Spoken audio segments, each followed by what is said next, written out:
commend their efforts. The member's time has expired. In accordance with Standing Order 43, the time for members' statements has concluded. I ask members to take their seats as quickly and as quietly as possible.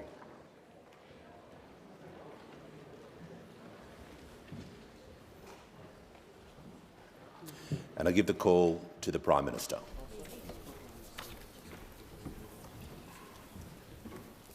Thanks, Mr Speaker. I move that the House record its deep regret at the death on 17 January 2023 of Senator and former Major General Andrew James Molan, AODSC, place on record its acknowledgement of his service to Australia's national defence and to the people of New South Wales, and tender its sympathy to his family, who are here with us today in their bereavement. Mr Speaker, in a 40-year military career, Major General Jim Molan served and led with distinction. For him, the common cause across his postings was democracy. Working alongside the Papua New Guinea Defence Force in the early days of independence, then in Indonesia during the fall of Suharto and through the establishment of a new democratic government, in Timor-Leste evacuating people ahead of Interfet's arrival, commanding the force sent to evacuate Australian citizens from the Solomons, and finally as the Deputy Chief of Staff for Strategic Operations in the headquarters of the Coalition Forces in Iraq. His work in this final posting saw him awarded both the Distinguished Service Cross by Australia and the Legion of Merit by the United States of America. But when it came time for retirement, the old soldier didn't want to fade away. He wanted to continue to serve Australia, to serve democracy and to strengthen it. And so, at age 67, he became a senator for New South Wales. Something of an unconventional road, yet somehow just right for a politician who was always very much his own man. As he joked in his first speech, even when in the military the only order he ever obeyed without question was duck. In his passionate advocacy for the Defence Force and his deep engagement with national security issues, Jim always spoke with clarity, depth of feeling and the weight that can only come with experience. Those of us on this side of politics may not have always agreed with his views, but we never doubted the strength or the sincerity of his convictions. And I know that during his illness and after his passing, myself and many of my colleagues have recalled that whatever passionate public disagreements one might have with Jim Molan, the private person was always very engaging company and a wonderful source of warmth and humour. Mr Speaker, those of us engaged in politics and those of us who cover it often reach for the vivid colour of military language. We talk about decisive battles, rallying the troops, fighting for the cause, or waging war on this or that social ill. But those Australians who have risked their lives for our country, those who have fought for the beliefs that we share and the freedoms that we exercise, they have earned a different and deeper understanding of those words and their meaning. They have a truer sense of courage and sacrifice and of the great love required to lay down your life for your friend. They know what it is to carry the scars and trauma of those struggles, seen and unseen, to try and adjust to civilian life, a very different world. And they know people who don't make it through. Mr Speaker, our Parliament, like every workplace, like every community, is a better place for the veterans who serve in it, who tell the truth to it, who serve their country again by speaking for those who still wear the uniform and those we have promised to always remember, as we did last evening at the Australian War Memorial. Today we honour Jim Molan's contribution to our nation. We give thanks for his life, for all that he gave to Australia, to our region, to the cause of peace, and to the democratic ideals that all of us are pledged. We offer the condolences of the Parliament and the people of Australia to his friends and his colleagues. And I offer my condolences to the Liberal Party on behalf of the Australian Labor Party. Above all, we give our condolences to his family, who are present in the gallery. To his wife Anne, his children Sarah, Erin, Felicity and Michael, and his grandchildren Sophie, Emily, Angus, Eliza, Gracie and Andy. Because for every honour and decoration and title and office Jim Molan held and won, he took the greatest pride and the deepest joy in being a husband, a father and a grandfather. How fitting that he passed in the loving embrace of his family and will live on in their hearts.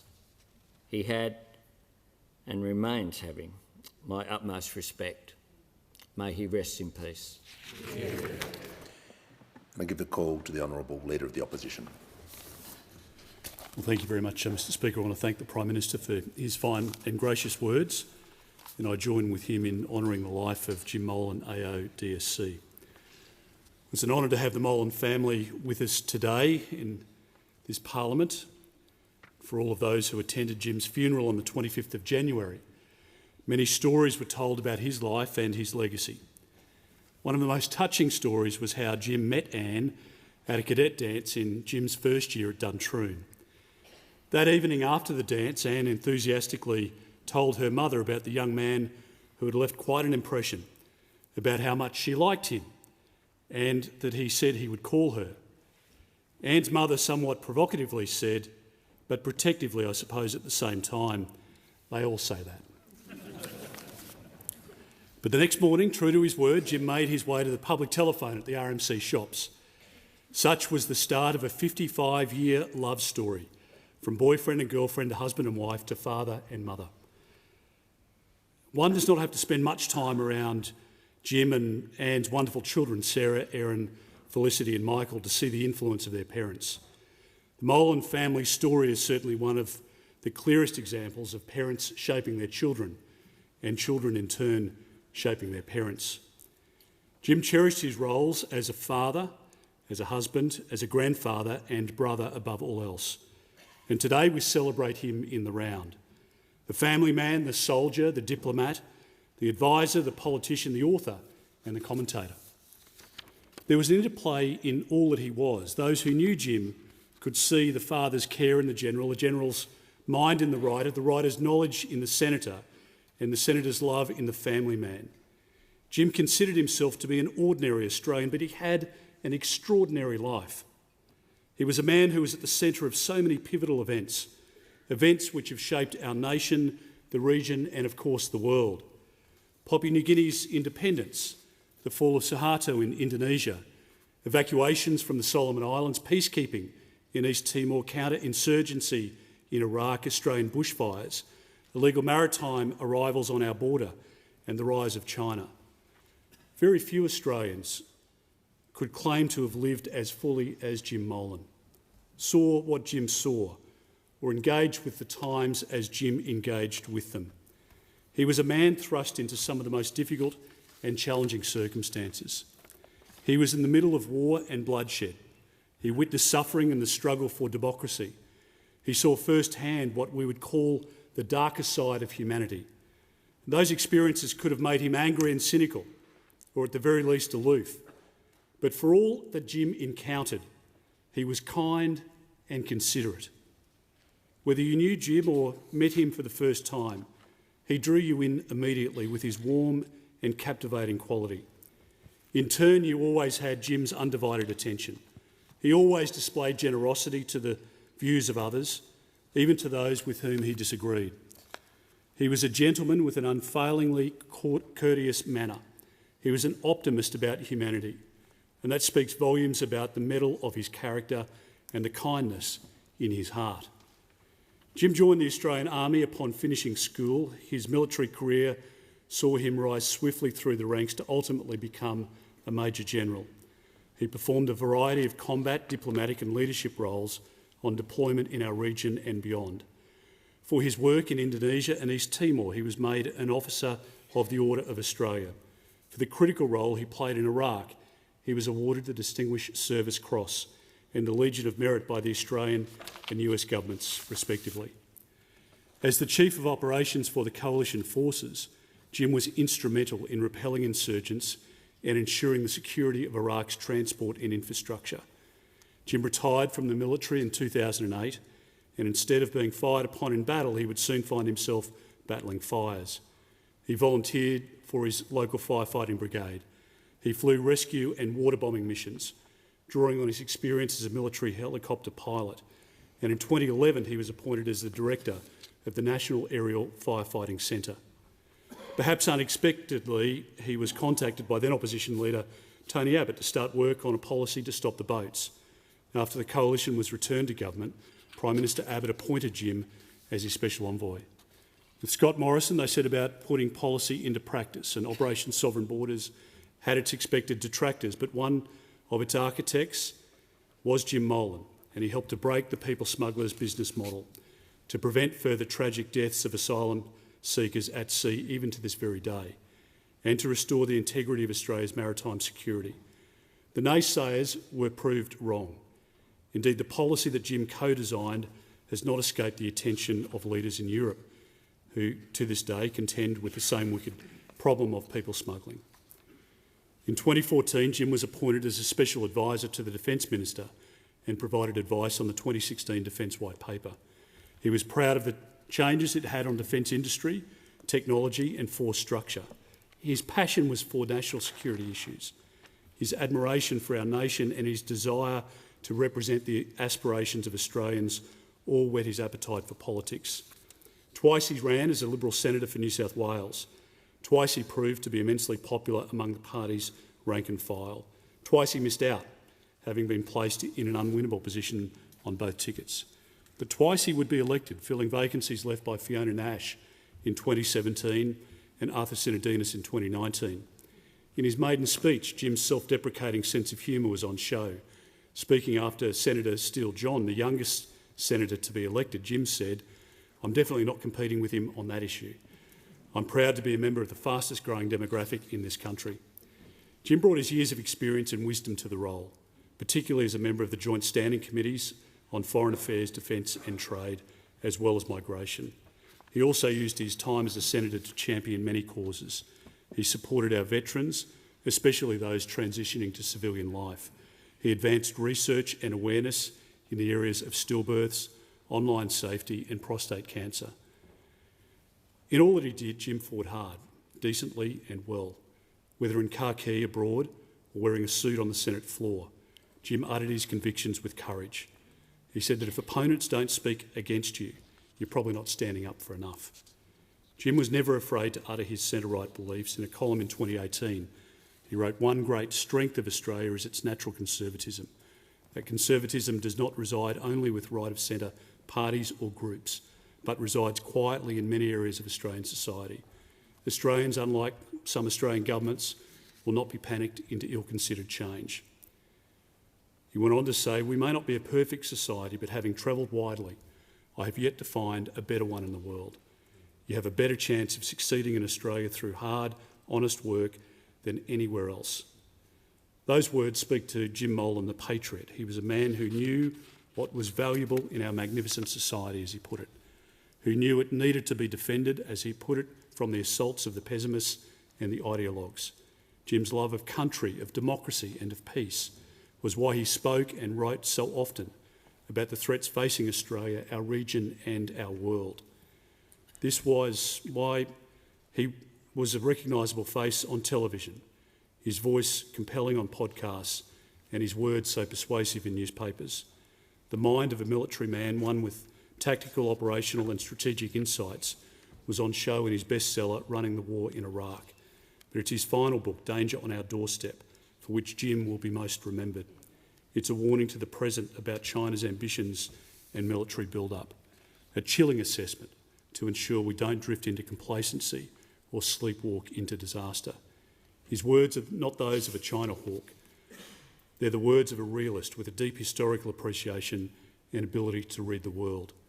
Testimony to his fortitude, Jim wrote that masterpiece during his battle with cancer. It was in the final chapter of this book that Jim reiterated his long-held view and ambition for Australian government to develop a comprehensive national security strategy to bolster our national resilience and self-reliance. He often thought about the future, and when he wrote Danger on Our Doorstep, I'm sure he was thinking about his children and grandchildren, whom he loves so much, that they will grow up in a better world than the one he knew. For the boy that dreamt of being a soldier, Jim said that Australia's servicemen and women represent everything that is good about Australia because they are Australian. In farewelling Jim, we can say that he represented everything great about Australia because he was not just an Australian, he was one of our greatest Australians. Jim was immensely popular and respected by his colleagues and the broader Liberal Party family. On behalf of the Coalition, I offer my heartfelt condolences to our colleagues and to our party members, to his friends and to his family, but especially to his wife Anne, daughters Sarah, Erin and Felicity, son Michael and 5 grandchildren. May he rest in peace. As a mark of respect to the memory of Senator Andrew James Molan, I ask all present to rise in their places.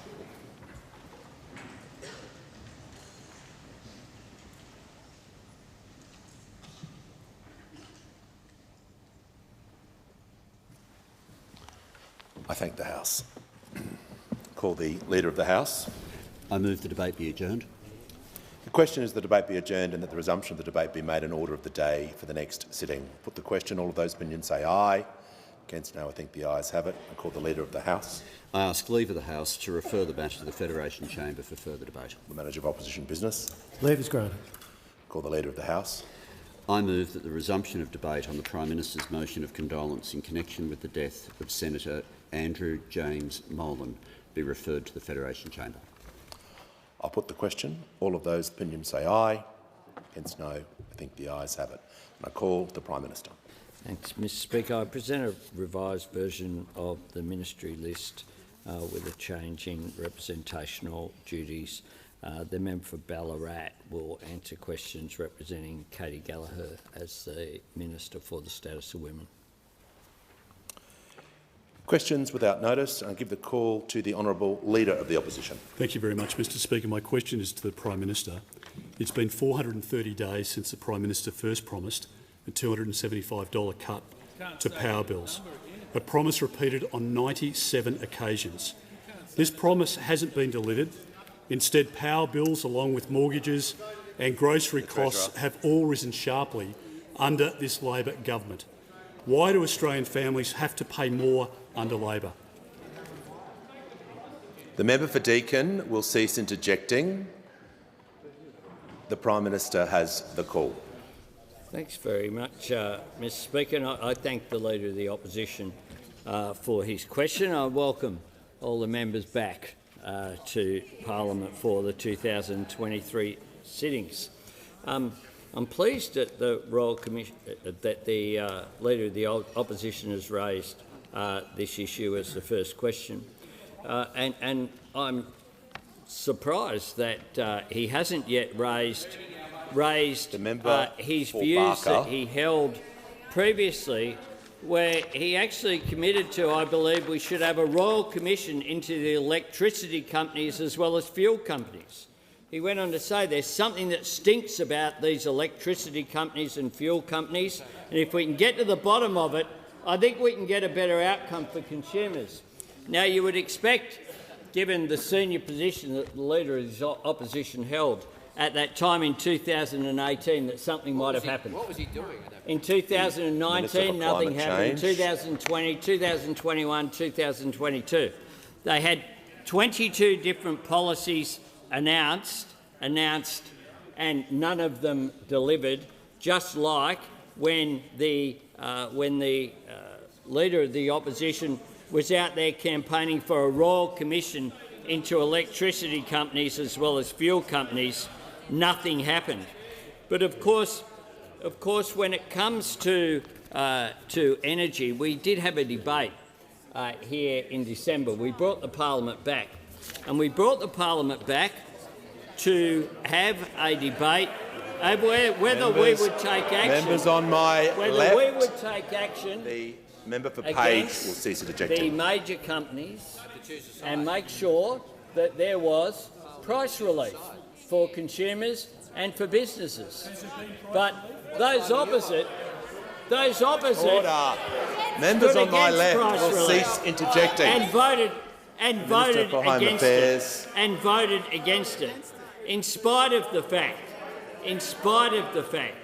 that people like the former CEO of Shell said the following. The Prime Minister will pause. The Leader of the Opposition on a point of order. Well, on a point of order, Mr. Speaker, what price relief are you talking about? Resume your seat. Resume your seat. The Prime Minister is being in order, and I want to state order. Members on my right, Standing Order 104 is very clear. Answers must be relevant to the question. The Prime Minister is talking about energy prices and energy policy, exactly what the question was about. He is in order. I give him the call. And we intervened into the normal market processes because there are extraordinary times. And the CEO of Shell, the former CEO of Shell, Mr Van Beurden, said this: "You cannot have a market that behaves in such a way, logically and effectively and everything else, that it's going to damage a significant part of society. One way or another, there needs to be government intervention." We were prepared to intervene. They weren't. They opposed it, like they voted against their own policies that they've introduced when it comes to energy. Order. Members on my left. The House will come to order, so I can hear the member for Dunkley in silence. The member for Dunkley has the call. Thank you, Speaker. My question is to the Prime Minister. What work has the government done since the Parliament last met to deliver for the Australian people? Give the call to the Prime Minister. I thank the member for Dunkley for her question and welcome her back from the excellent representation that she and the member for Gippsland gave Australia at the United Nations at the end of last year. Well, we have been delivering the positive and practical changes that the Australian people voted for on the 22nd of May. We promised the Australian people that after a wasted decade, we would not waste a day, and indeed we haven't. Cheaper medicine started on the 1st of January. The first time there's ever been a cut in the 75-year history of the Pharmaceutical Benefit Scheme. Now, cutting the price of medicines to $30 means that a family with 2 or 3 scripts could save up to $450 a year. On the 1st of February, 10 days paid family and domestic violence leave came into effect, meaning that women in a situation whereby they need to escape a violent circumstance won't have to choose between that and being able to put food on the table, being able to get that assistance. During the break as well, tragically, we provided immediate flood assistance and disaster relief to communities in Western Australia around Fitzroy Crossing, to South Australia in the Riverland, to New South Wales, more funding for those communities hit by devastating floods. Expressions of interest for urgent care clinics have opened. We've released the Strengthening Medicare Task Force report. When it comes to our defence, we announced key acquisitions for the ADF, including high mobility artillery rocket systems, guided weapons and upgrades to the RAF's fleet of electronic aircraft. We launched our national cultural policy in Melbourne, supporting Australian artists and culture, and also at the same time, of course, supporting our economy. We established the Royal Commission into Robodebt. You might hear a bit more about that over coming days, because the evidence there has been quite extraordinary. The devastating testimony about the impact of that disgraceful program on people's lives. And that follows from the other work that we've done through legislation where changes will come in this year. Cheaper childcare from July 1, legislating a National Anti-Corruption Commission. This is a government with a sense of purpose. This is a government not here to occupy the space but to make a difference to people's lives, and that is exactly what we are doing.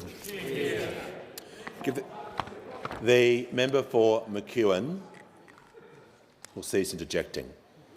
The Deputy Leader of the Opposition has the call. My question is to the Prime Minister. Before the election, the Prime Minister promised he would deliver cheaper mortgages. Since the election, mortgage repayments have increased by around $1,400 a month for a typical Australian family, and every economic decision the government has taken has pushed interest rates higher than they otherwise would be. Why do Australian families always have to pay more under Labor? Order. Members on my right will cease interjecting. The Minister for Climate Change will cease interjecting. The Prime Minister will be heard in silence. I give him the call. It's a reality of a world where there's inflation. I think Australians understand that. There's a lot of pressure, upward pressure, on interest rates at the moment. They're not my words, they're his. The Leader of the Opposition. They are the words of the Leader of the Opposition on the 3rd of May 2022. The words when interest rates began to rise in May 2022. The Shadow Treasurer had a bit to say too. He said the problems are caused by factors outside of control. He said this, quote, "We're facing circumstances in what's happening in the Ukraine and Russia that were not expected and very hard to predict.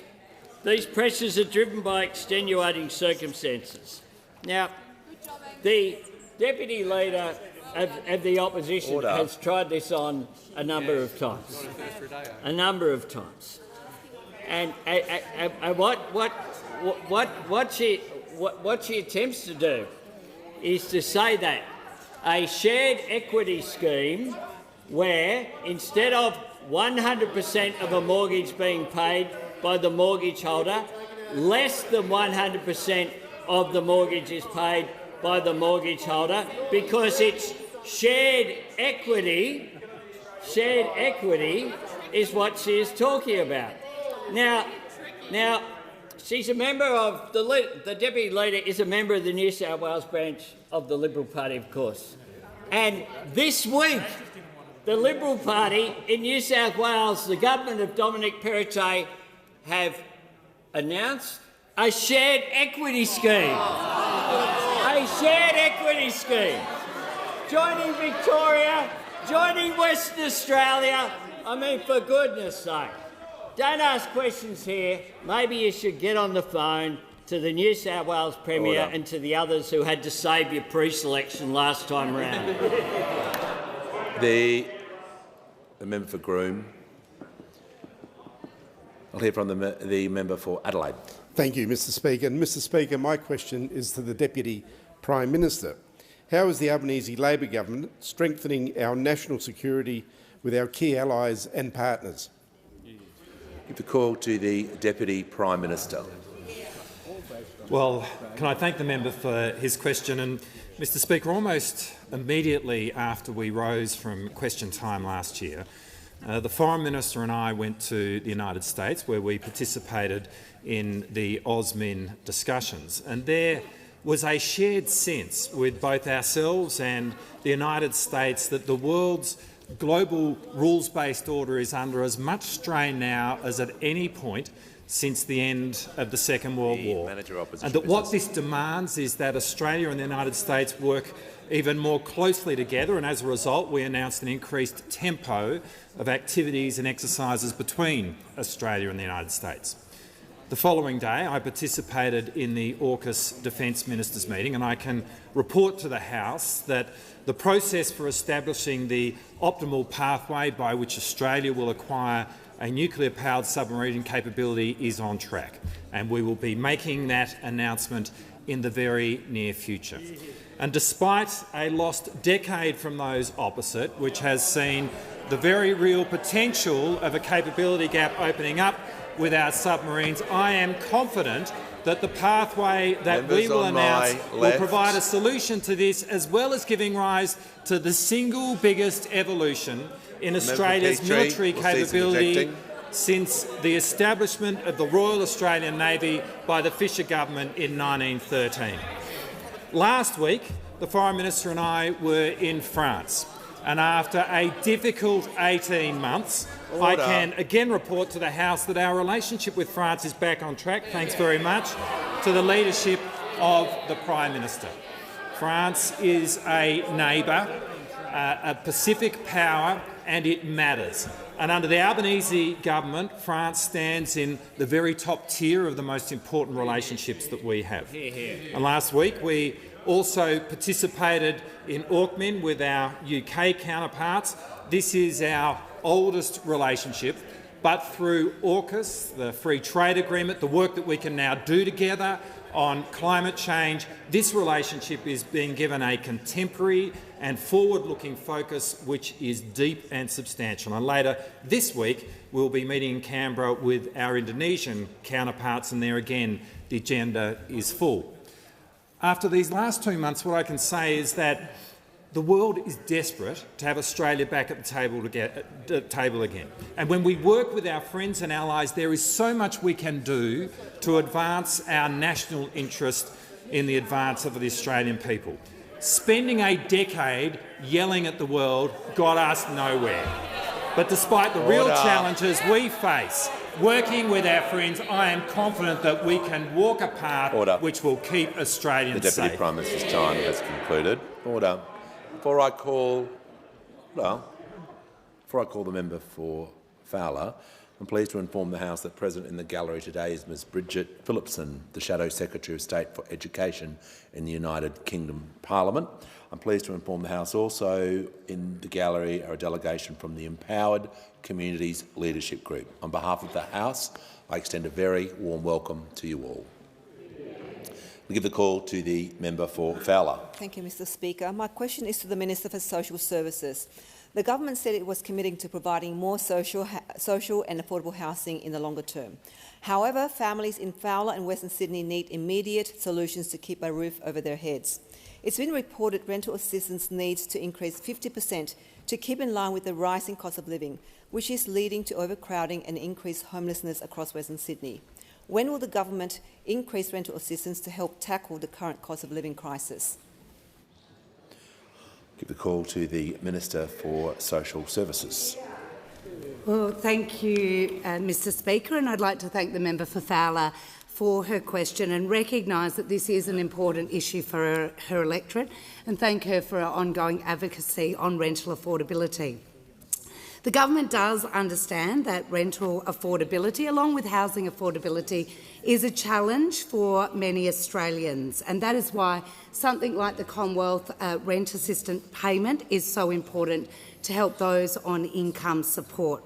Of course, this payment is indexed twice a year to reflect inflation and is adjusted in both March and September in line with the Consumer Price Index. Of course, the next indexation increase will happen on the 20th of March 2023. Of course, the government expects to spend around $5.1 billion in rent assistance to help 1.3 million households pay their rent. Of course, going to the member's question about an increase in the Commonwealth rent assistance, of course, as we enter into the budgetary process, there are many competing priorities, and we will go through that process, through the budgetary process. Of course, the Treasurer and I established late last year the Expert Economic Inclusion Advisory Committee, and have asked them to review the adequacy, effectiveness and sustainability of income support payments ahead of every federal budget, and this includes payments like rent assistance. The committee is meeting regularly and is considering issues, developing advice on income support payments, and will provide that advice to government. I think, as noted in the member's question, though, when it comes to rental and housing affordability, unfortunately there is no silver bullet. And the Albanese government is already taking action through a range of measures to develop long-term solutions that do go beyond rent assistance. And I would like to recognise my colleague who is leading this charge, the Minister for Housing and Homelessness, for her work in delivering an ambitious agenda, comprehensive housing.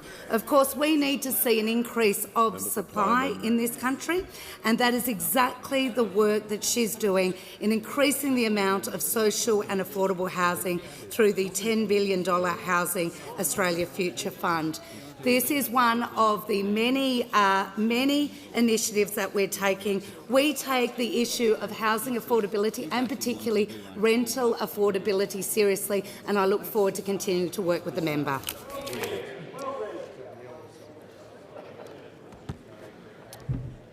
Order. I give the call to the member for Hawke. Thank you, Mr Speaker. My question is to the Treasurer. What are some of the challenges facing the Australian economy in 2023, and how is the Albanese Labor government responding? Give the call to the Treasurer. Order. Members on my left are eager, but they shall remain silent. Got a couple of extra. The Treasurer has the call. Thank you very much, Mr Speaker, and I thank the member for Hawke for his question. Mr Speaker, we are optimistic about the future of our economy and the future of our country, but we need to be realistic as well about our prospects in 2023. We need to be realistic about the challenges that are coming at us from around the world and impacting our people and our economy.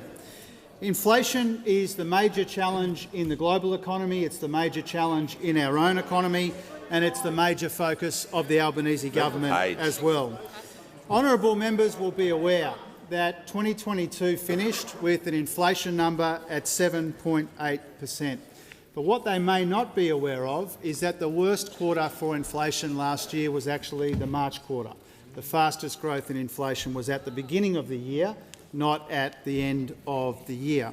And we do know and we do expect that inflation has begun to moderate in our economy. 7.8% is obviously unacceptably high and puts a lot of pressure on families and others in our community, but we expect that inflation is starting to moderate. It will stay higher than we'd like for longer than we'd like. That is the truth of it. And interest rate rises are an inevitable consequence, as the Leader of the Opposition has previously said, and the Prime Minister quoted him a moment ago. Interest rate rises are an inevitable consequence of inflation as high as it is in our economy. Now, the Reserve Bank will take its decision tomorrow independently.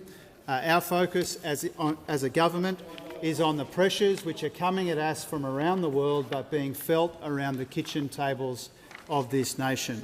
And that's why we've got a plan for inflation which has three major parts. The first part is to provide responsible cost of living relief without adding to inflation, responsible cost of living relief with an economic dividend. We're doing that with cheaper early childhood education and cheaper medicines, and we're doing that with the electricity bill relief that those opposite voted against.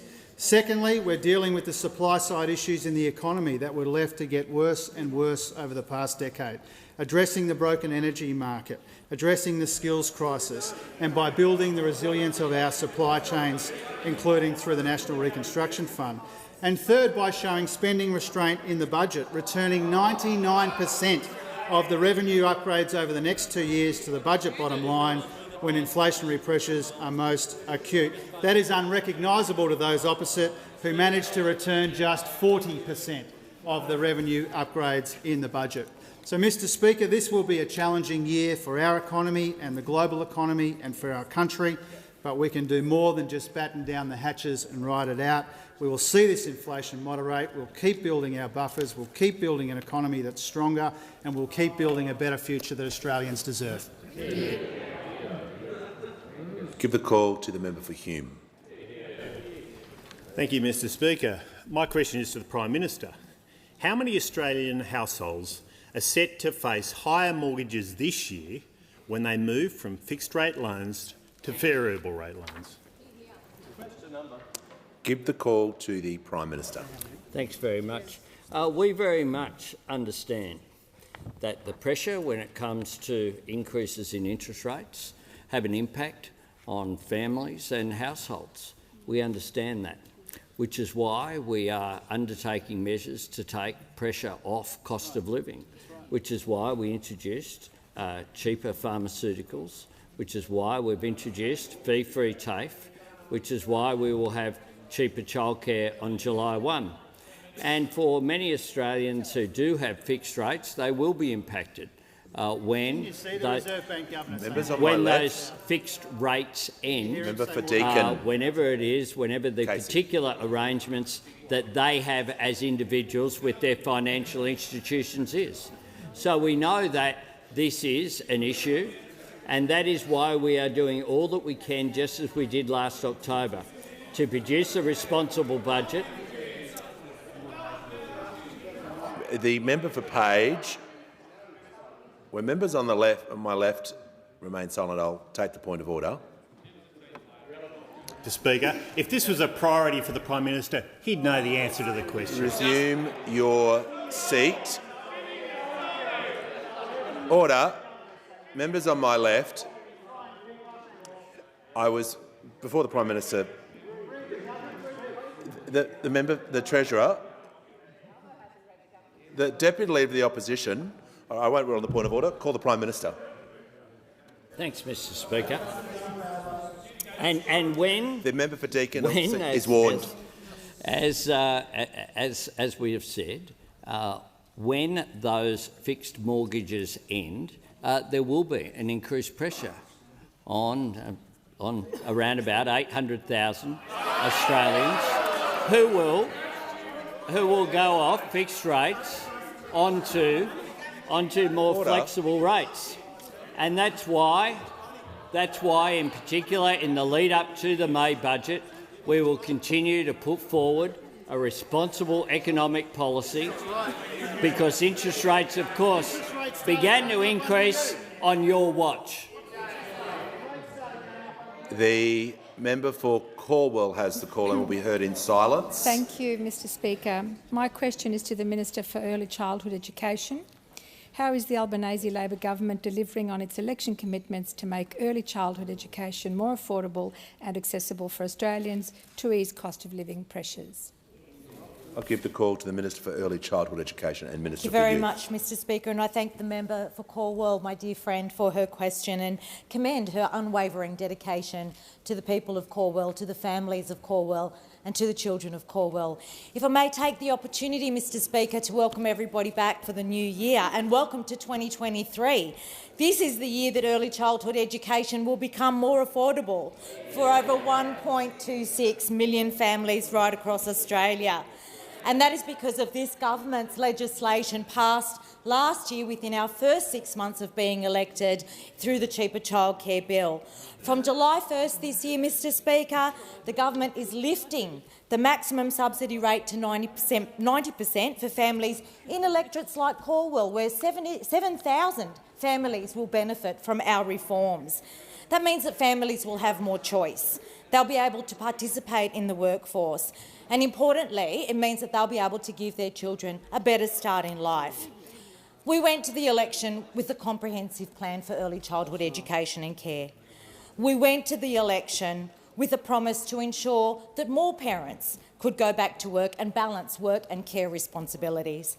We went to the election with a commitment to allow more parents to go back to the workforce, take on more hours, boost their household income and boost productivity and the economy. And this year, all of that becomes a reality. We said we would make early childhood education and care cheaper, and we have. We said we would deliver cost of living relief for parents in Australia, and we have. We said we would create opportunity for more primary caregivers to return to the workforce, and we have.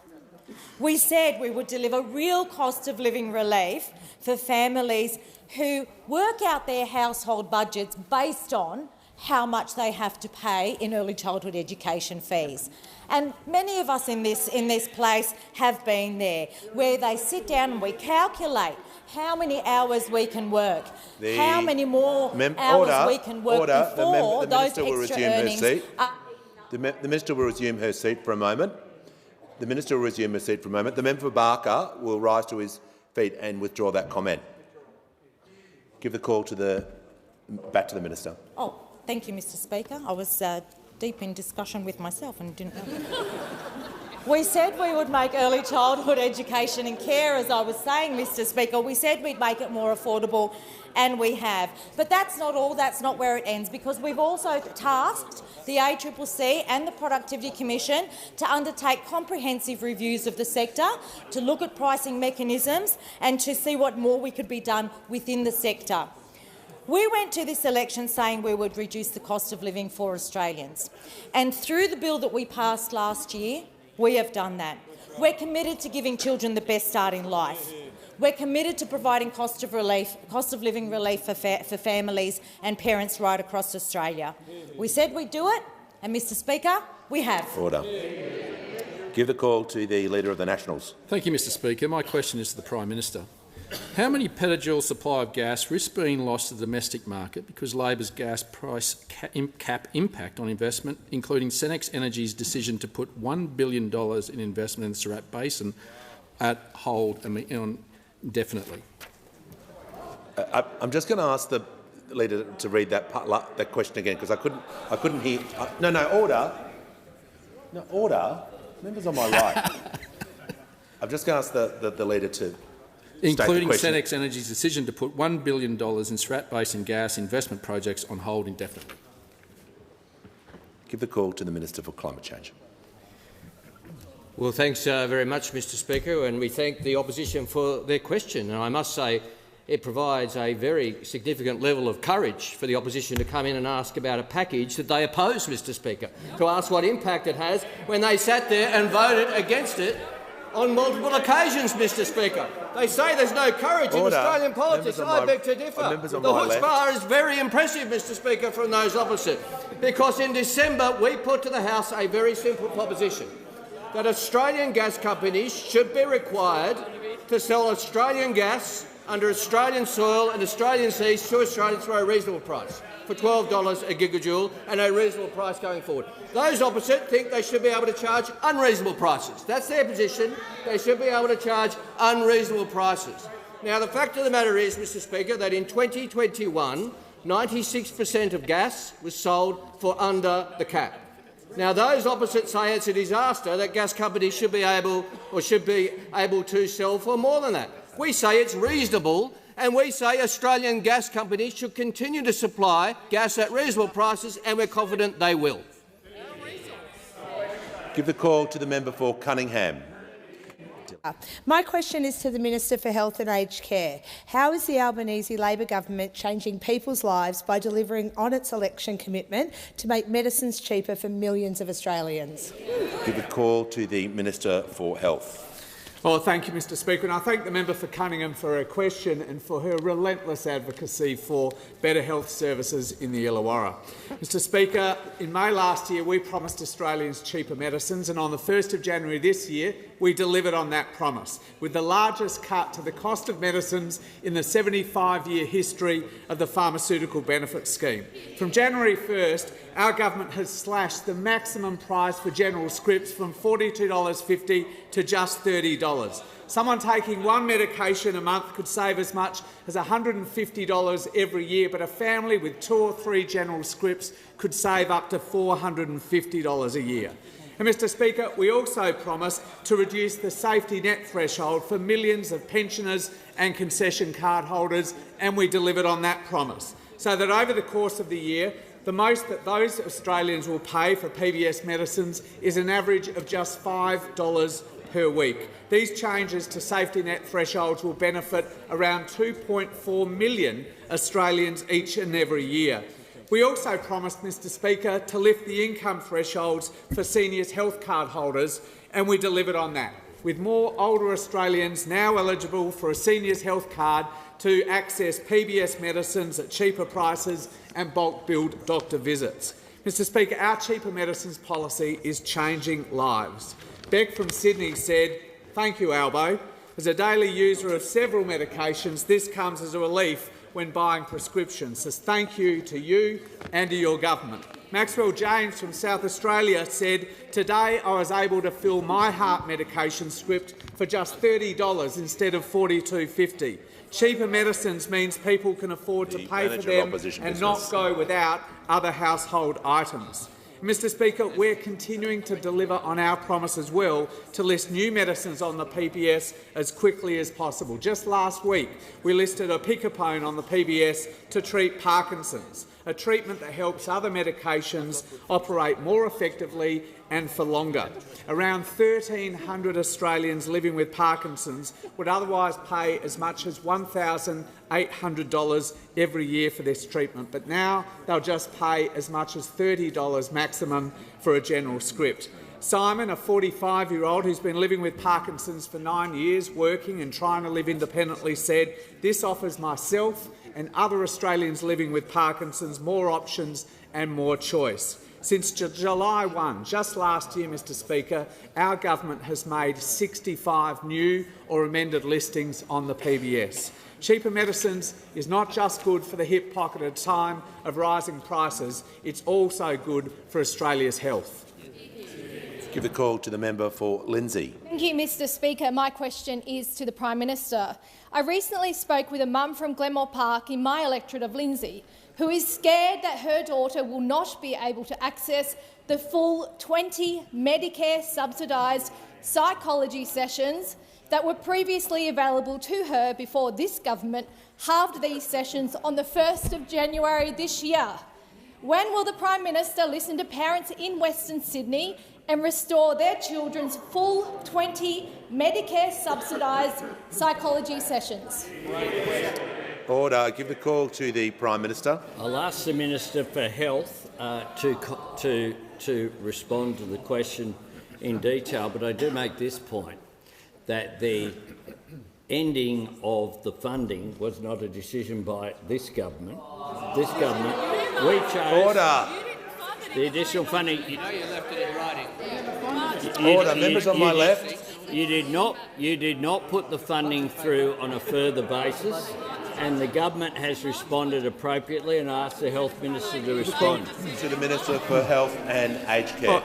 Thank you, Mr Speaker, and I thank the Prime Minister for the opportunity to say a few words about this, because as the member for Lindsay I'm sure knows, that the availability of the 10 additional sessions was a COVID measure introduced at the height of the lockdowns and decided by the former government to expire on the 31st of December. I'll also say that the decision not to extend the additional sessions was taken after serious consideration and in light of the evaluation of better access that I published in December. And I'll just run through a few conclusions about that evaluation. While the evaluation said that better access was largely a program that delivered positive outcomes, it also found again that it was a highly inequitable program. The evaluation said this, and I'll quote, "Those on lowest incomes are least likely to access services, and all of these indications have worsened over time." It pointed out that poorer Australians in the poorest quintile of the community have more than twice the levels of high or very high mental distress, but have the poorest access to this program. It said that location of provider services was a significant factor contributing to that. It also said that poorer Australians, because of their inequitable access to this program, are far more likely to be medicated. Member for Lindsay. The critical conclusions of the evaluation in response to the member for Lindsay's question, though, is this, that it found that the 10 additional sessions didn't make access better, it made access worse. It cut tens and tens of thousands of Australians out of any access to service whatsoever. The number of new entrants to the program actually reduced by 7%. tens of thousands, and overwhelmingly all of the additional services went to the wealthier parts of the community, while the poorer Australians actually went backwards in terms of their access to services. Now, I and the Assistant Minister for Mental Health held a forum with about 80 different groups in mental health early last week, and I can say this, that other than the two associations representing private psychologists, not a single group urged the government to reintroduce the additional sessions, because they recognise what the evaluation said. Although there is a need for additional services for complex mental health, this program was not delivering it. Order. When the House comes to order, I'll hear from the member for Moreton. Thank you, Speaker. My question is to the Minister for Government Services. After the recent fortnight of public hearings at the Royal Commission into Robodebt, what have we learnt about who was responsible for the shameful Robodebt scheme? Give the call to the Minister for National... I'll hear from... Order. Members on my right, I'll hear from the Manager of Opposition Business. Well, Mr Speaker, I just want to draw your attention to the words of Speaker Snedden when a similar issue arose about members the on my extent right, to which members on my right will cease interjecting. About the extent to which commentary should occur in this place about the proceedings of a Royal Commission, and what Speaker Snedden said... Members on my right will cease interjecting. He said, I regard it as going beyond the bounds of our sub judice rules if the honourable gentleman puts any construction on the matter, for the simple reason that if the Royal Commissioner in fact concluded in a way which was consistent with the honourable gentleman's construction, it may appear that the Commissioner was influenced. So this is a very important issue, Mr Speaker, which has been considered by previous speakers. We have seen the Minister who's about to come to the dispatch box trample over this important distinction before, and I urge you to consider this carefully. I'll hear from the Leader of the House. Mr Speaker, in considering it, as has been asked by the Manager for Opposition Business, I just refer to practice where it's really clear that Royal Commissions are allowed to be asked about. And if you look at Royal Commissions that have been held during the life of the previous government, a very different argument was being put back then. There is a long-held precedent on being able to deal with Royal Commissions. Okay, surprise. All right, I'll hear from the Manager. Mr Speaker, the question is not whether Royal Commissions are entitled to be asked about. The question is the guardrails that should be put around what is said about them. And that is the point that Speaker Snedden was going to, because it goes to the question of the, whether there is an appearance of the Royal Commissioner's findings being influenced. Okay. I had a feeling this subject would be raised, and I want to give some direction to the House, because I'm sure there will be further questions on this matter. As a first principle, the application of the Sub Judice Convention always is subject to the discretion of the Chair, and the Chair will always have regard to the basic rights and interests of members to ask questions and raise issues according to the House, page 521 of practice. I'm going to refer to former Speaker Smith, who noted in relation to comment in proceedings about a Royal Commission, quote, "It would be a ridiculous restriction of debate if matters that have been raised in public and reported in the media could not be aired in the national parliament." I will be listening to the Minister carefully, but that is the direction I'll be following, and I refer members to practice 521 to page 523, and I call the Minister. Thank you. So far, with the Royal Commission into Robodebt, we've seen a perp walk of former coalition ministers who are at different times and responsible for the design, the implementation, administration of this unlawful scheme. Last week we heard from the former Human Services Minister, the member for Aston. During his evidence to the Commission, the member for Aston— The Minister will resume his seat. I call the Leader of the Opposition on a point of order. Well, Mr Speaker, in light of your earlier words, I just don't know how the Minister's response, particularly in his opening remarks, is consistent with your advice to the chamber.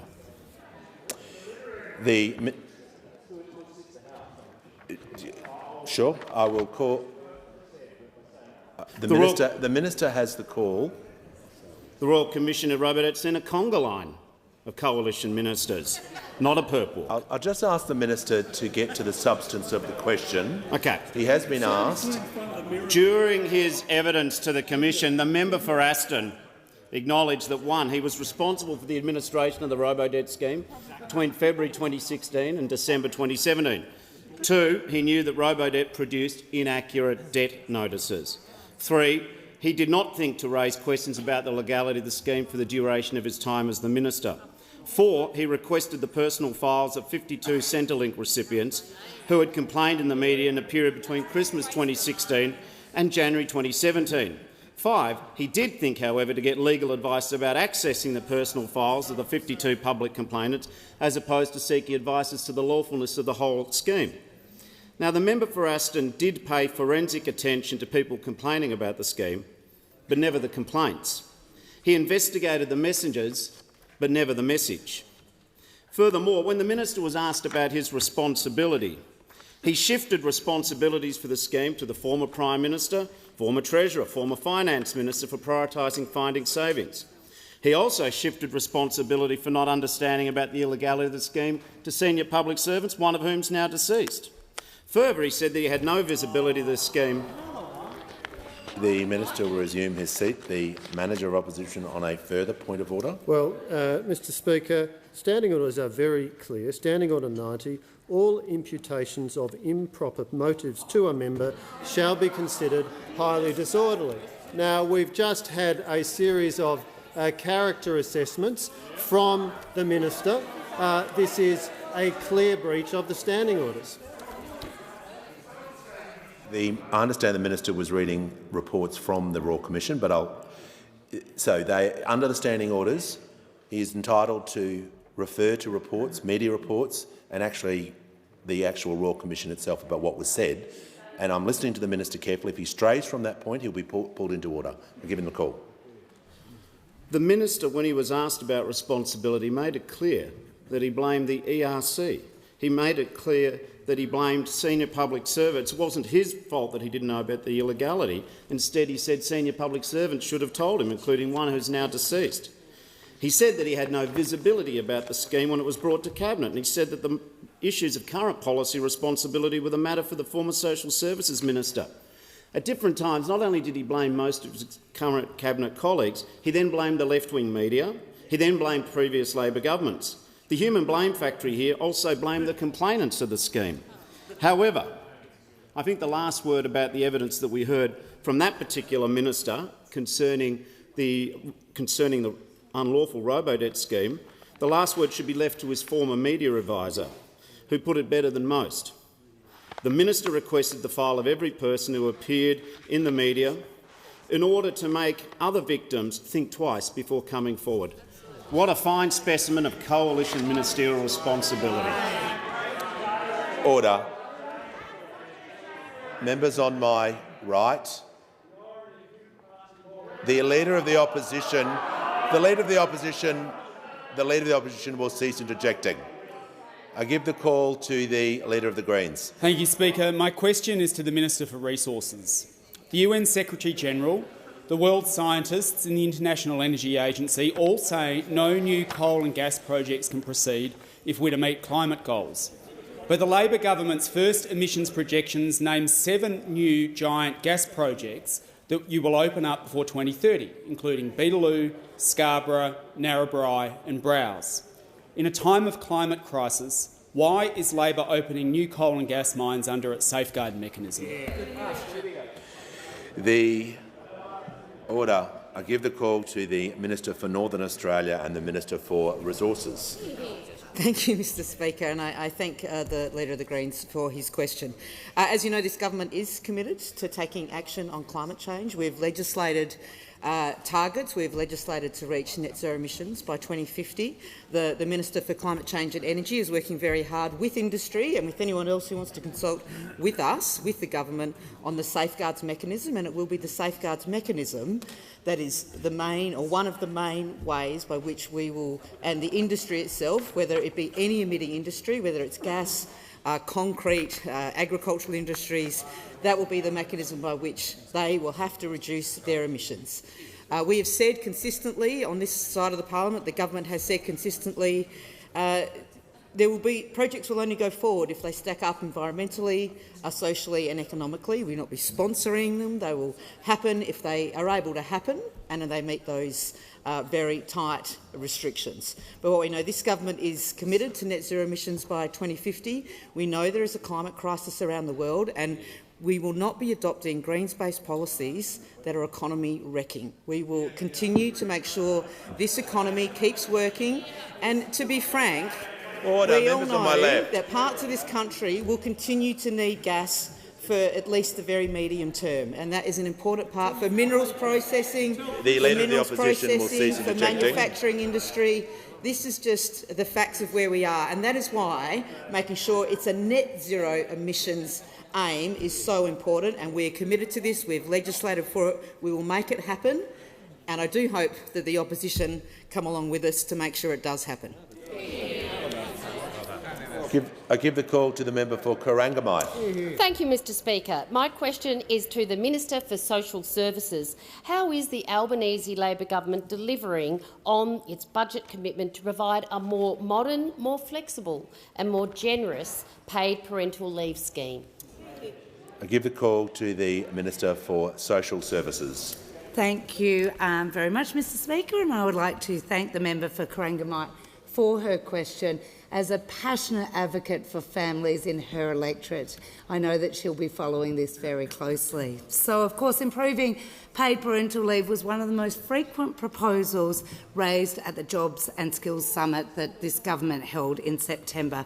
It brought together unions and businesses who really articulated the importance of improving paid parental leave. Of course, the Albanese government is now delivering on that. We are delivering a $500 million investment announced in the October budget to expand the scheme to 6 months by 2026. And we have wasted no time in delivering this commitment, introducing legislation in November 2022 to fix paid parental leave so it's right for the times and right for the future. The legislation currently before the House implements the first stage of the government's changes from the 1st of July 2023. 180,000 families each year will benefit from a stronger and more generous paid parental leave scheme. The current scheme does not have enough access to dads and partners. It limits flexibility for parents to choose how they take leave and transition back to work. And the eligibility rules are unfair to families where the mother is the higher income earner. Our legislation fixes this. It gives more families access to the payment, provides parents with more flexibility in how they take leave, and encourages them to share the care to support gender equality. From the 1st of July 2023, we will move to a single payment scheme to allow all parents to access government paid leave at the same time as their employer paid leave. This will help families maintain their income while caring for a newborn. We'll also expand eligibility with a more generous household income test of $350,000, which will give more families access to the payment. We will, of course, encourage parents to share care with an easier claiming process that allows either parent to take leave first and removes the assumptions about mothers and fathers being primary and secondary carers. Parents will also be able to take leave in a way that works for them. Of course, on the 1st of July 2024, we'll add 2 additional weeks a year to the scheme each year until it reaches 26 weeks. And to ensure we're on track, we've got the Women's Economic Equality Task Force consulting with parents, families and the community to make sure that we've got the expansion to 26 weeks right. We are delivering on our plan for a better future for families, a fairer future for families and a stronger Australia. The call to the honourable member for Barara. Thank you, Mr Speaker. My question's to the Prime Minister. In June 2022, the National Aboriginal Community Controlled Health Organisation wrote to the government pleading for the Commonwealth to extend the NT alcohol ban for an additional 2 years to maintain their dry status and prevent a spike in alcohol-related injury and offending. Why did the Prime Minister ignore these calls from Indigenous leaders? Give the call to the Prime Minister. Thanks very much, and I thank the member for his question, which goes to a very serious issue, of course. And today, the Cabinet has met, and the Northern Territory Cabinet met as well, chaired by Natasha Files, and she has already made a joint announcement on our behalf after we received the report from Darrell Anderson. And it's true that there were changes as a result of the decision of the former government to stop the Stronger Futures program in June of last year, after it was put in place by the former Labor government in 2012 over a 10-year period under then Minister Macklin. The Northern Territory Government will legislate new alcohol restrictions when they meet next week, so that Northern Territory town camps and communities return to an opt-out system. The dry zones will remain in place until an approved community alcohol management plan is developed and agreed to by the liquor controller in the Northern Territory, and then it will need to be put to a local community with a 60% threshold. But as the member is aware, I'm sure, this isn't just about alcohol. Indeed, of the 96 remote communities in the Northern Territory, 88 of them are dry. This is about intergenerational disadvantage. It's about a lack of employment services, a lack of community services, a lack of educational opportunity. This is intergenerational disadvantage. And the truth is that all governments could have done better. All governments, Labor, Liberal, Northern Territory, here in Canberra, could have done better. And that's why we have also announced a Central Australia plan for a better, safer future for Central Australia, with $250 million of investment on top of what we announced just a week ago. That will include improved community safety and cohesion through more youth engagement and diversion programs, along with improved CCTV and lighting. It will improve job creation. It will include on-country learning. Importantly, preventing and addressing issues caused by fetal alcohol spectrum disorders. Better services, investing in families, investing in increased domestic violence services. These policies will be developed and implemented in partnership with the Northern Territory Government, with the Northern Territory Controller, Darrell Anderson, has been put in place. They're driven by one goal: real, lasting improvements in people's lives. But what we know is that it won't be solved overnight, but we do know that you get better outcomes if you involve communities on the ground, rather than think that decisions should be best made in Canberra, and that is why we've structured this. I'm very pleased that the Cabinet approved this on the basis of, after receiving the report from Darrell Anderson. That report will now be released publicly for all to see. Now it's been considered by both the Northern Territory Cabinet and the Australian Cabinet, and I'd invite the opposition to participate constructively in this. There's nothing to be served by trying to politicise these issues. What we need to do is work together, all of us, to achieve better outcomes for the most disadvantaged group in Australian society, First Nations people. That's what my government's committed to doing. Give the call. Order, members on my left. I give the call to the member for Jagga Jagga. Thank you, Mr Speaker. My question is to the Minister for Skills and Training. How is the Albanese Labor government working with states and territories, in particular Victoria, to roll out fee-free TAFE and VET and to tackle the skills shortages the government inherited? I give the call to the Minister for Skills and Training. Thank you, Speaker. I'd like to thank the member for Jagga Jagga for the question and her strong support for TAFE, not only in her electorate but across the country.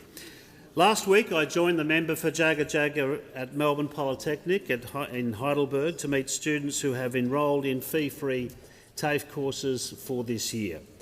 We met with students and apprentices in waterproofing, carpentry, electrical and locksmithing. We also met the hard-working teachers and support staff who help mentor the next generation. While there, the member for Jagga Jagga and I spoke with Natalie, one of the few female locksmith teachers in Australia. After completing her locksmithing course back in 2004, Natalie decided to return to Melbourne Polytechnic in 2018 to teach, to inspire and to support the next generation of locksmiths. According to Natalie, locksmithing is a wonderfully old and beautiful trade with a great career pathway, but like most other trades, it is of course changing as a result of technology, and as locksmithing isn't just about locks and safes, it's also focused on emerging areas such as electronic security.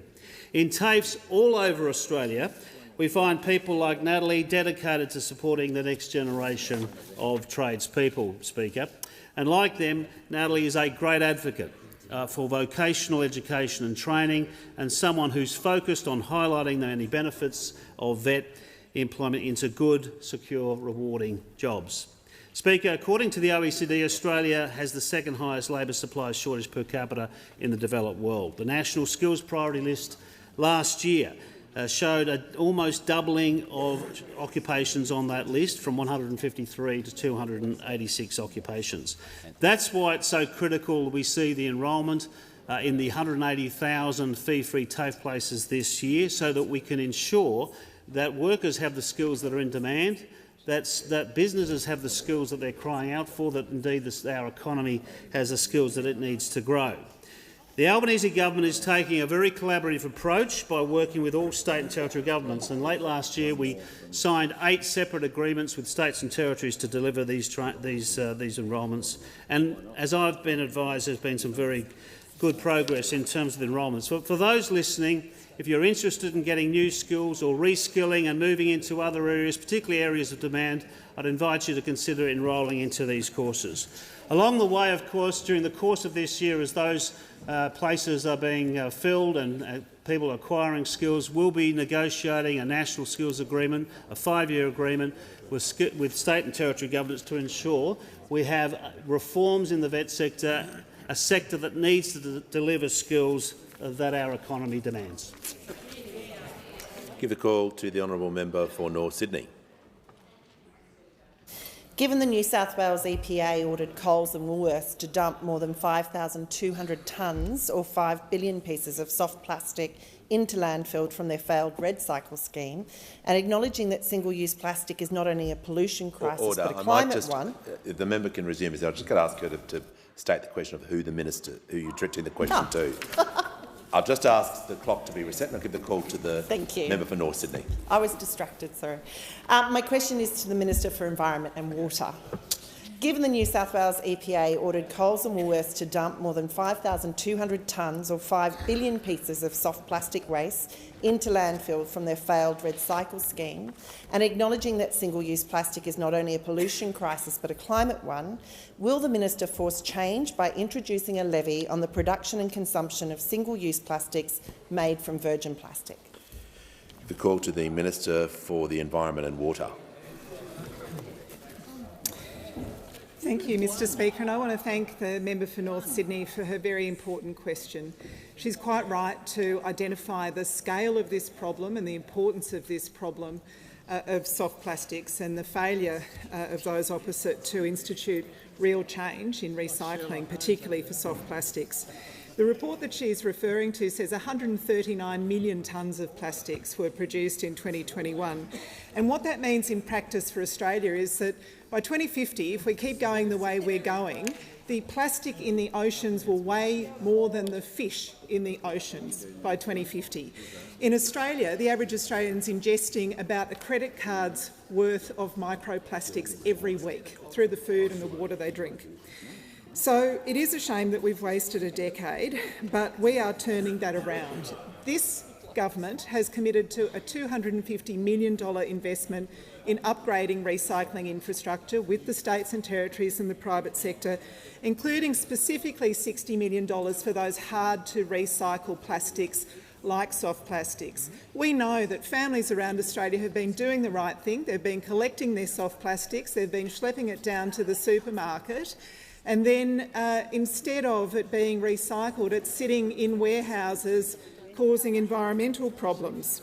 We've established the Circular Economy Advisory Group that includes, it's chaired by John Thwaites. It includes our Chief Scientist, Engineers Australia, Chemistry Australia, the CSIRO. With the Minister for Industry, we're investing in research grants to support the circular economy. We've joined international efforts to reduce the use of plastics around the world. We've joined the High Ambition Coalition to End Plastic Pollution, and we've signed the New Plastics Global Commitment. We are one of 500 governments and businesses around the world to have signed up. Of course, those opposite could have done this stuff. In fact, they announced, yes, you announced some very ambitious targets. You did. You announced very ambitious targets 4 years ago. An ambitious target of 70% recycling of plastic by 2025. Guess where they got to? 16% they got to. 16% you've been at for 4 years. So I wouldn't be interjecting if I were you. I'd be very careful with that one.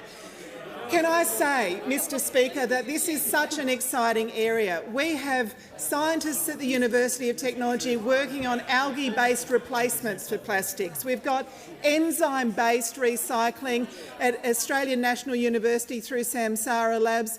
That means almost endless, infinite capacity to recycle plastics.